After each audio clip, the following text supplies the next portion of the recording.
আপনি 21শে জানুয়ারি Indian secular ফ্রন্টের উদ্যোগে কলকাতা শহীদ মিনার ময়দানে অধিকারের মহাসমাবেশে যাবেন, না আপনার হিয়ারিং এর ডাক পড়েছে ব্লকে যাবেন, এই নিয়ে অনেকে দ্বিধাদ্বন্দ্বের মধ্যে ভুগছে। আমাদের অনেক নেতৃত্ব জানিয়েছে এবং অনেক সাধারণ মানুষ ফোন করে বলছে, ভাইজান কি করব, 21 তারিখেই আমাদের আপনার হিয়ারিং এর ডাক পড়েছে। আমি আপনাদের জানিয়ে দিই, আপনার নির্দ্বিধায়, কোনো ভয়ের দরকার নাই, 21শে জানুয়ারি কলকাতা শহীদ মিনারে আমাদের ডাকে যে অধিকারের মহাসমাবেশ হচ্ছে ওখানে উপস্থিত হন। আর আপনারা কি করবেন, তাহলে একটা চিঠি তৈরি করুন। চিঠিটা আপনার ব্লকের যিনি ইআরও আছে, ইলেকট্রাল রেজিস্ট্রেশন অফিসার, তারকে দিন। সেই চিঠির নমুনা এই ভিডিওর কমেন্ট বক্সে দেওয়া হচ্ছে।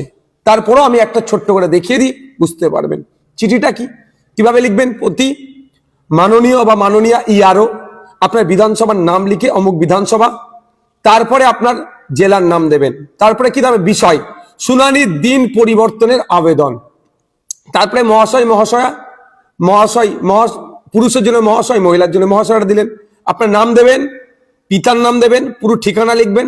তারপরে আপনাকে যে নোটিশটা গিয়েছে, নোটিশটা ধরে বাম দিকের মাথায় এমন জায়গায় নোটিশে লেখা আছে, নোটিশ নাম্বার দেওয়া আছে, ওই নোটিশ নাম্বারটা বসালেন। তারপরে কি লিখবেন, আপনার পক্ষ থেকে 21শে জানুয়ারি 2026 আপনার দপ্তরে এসআইআর বিষয়ে, এই যে গ্যাপটা, এসআইআর এর যে কি কারণ আপনাকে নোটিশ ইস্যু করেছে, যে কারণটা আছে সেটা উল্লেখ করবেন। উল্লেখ করার পরে শুনানির জন্য নোটিশ পেয়েছেন,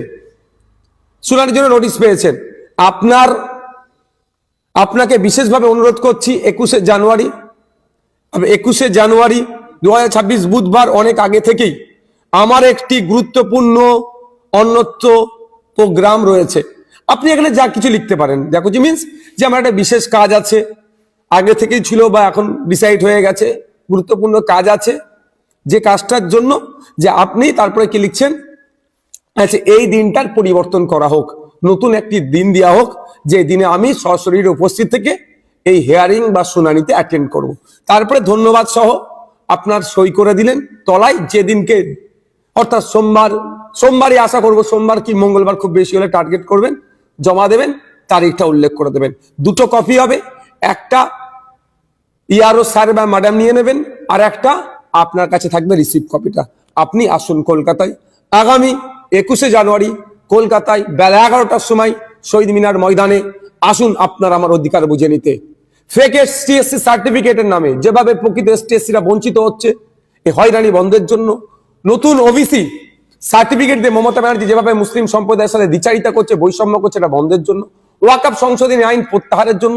আর সর্বোপরি এসআইআর এর নামে রাজ্য জুড়ে যেভাবে অহেতুক ভোটারদেরকে হয়রানি আতঙ্কিত করা হচ্ছে, এটা বন্ধের জন্য। এবং সাথে সাথে স্কুল সহ মাদ্রাসা শিক্ষা প্রতিষ্ঠানগুলো শিক্ষক শূন্য অবস্থায় চলছে, পর্যাপ্ত পরিমাণে শিক্ষকদের শিক্ষার পরিবেশ পরিয়ে নিয়ে আসা হোক। এবং যে নয়া শ্রম কোড নিয়ে এসে কেন্দ্রের বিজেপি সরকার শ্রমজীবী মানুষদেরকে শোষণ করছে, সেটা বন্ধের জন্য।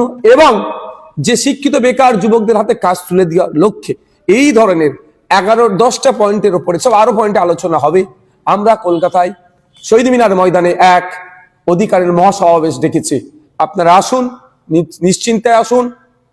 আপনারা এই চিঠি একটা করে আপনার ব্লকে ইআরওকে জমা দিয়ে রিসিভ নিয়ে চলে আসুন। কারণ আমি তাও বলছি, গতকালকে election commission of India West বেঙ্গলের সিইও স্যারের সাথে দেখা করতে গিয়েছিলাম।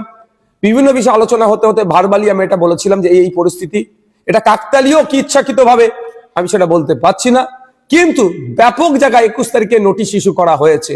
আমরা মনে করছি বা আমাদের কর্মী সমর্থক বলছে যে আইএসএফ এর প্রোগ্রামকে ভুলণ্ডিত করার জন্য দিকে দিকে যেমন তৃণমূল কংগ্রেস মিটিং মিছিল ওই দিনকে রেখে মানুষকে হয়রানি করার চেষ্টা করছে, একইভাবে এই নোটিশ ইস্যু করে মানুষের যাতে না আসতে পারে সেই রাস্তা বন্ধ করার চেষ্টা করছে। তারপরেও সিইও স্যারের সাথে কথা বলেছি, তিনি জানিয়েছেন এই ধরনের অ্যাপ্লিকেশন করলে, চিঠি লিখে জমা করলে প্রত্যেককে অল্টারনেটিভ ডেট দেওয়া হবে। সুতরাং আপনারা নির্দ্বিধায় আগামী 21শে জানুয়ারি কলকাতার শহীদ মিনার ময়দানে অধিকার সমাবেশে বেলা 11টার মধ্যে উপস্থিত হবেন।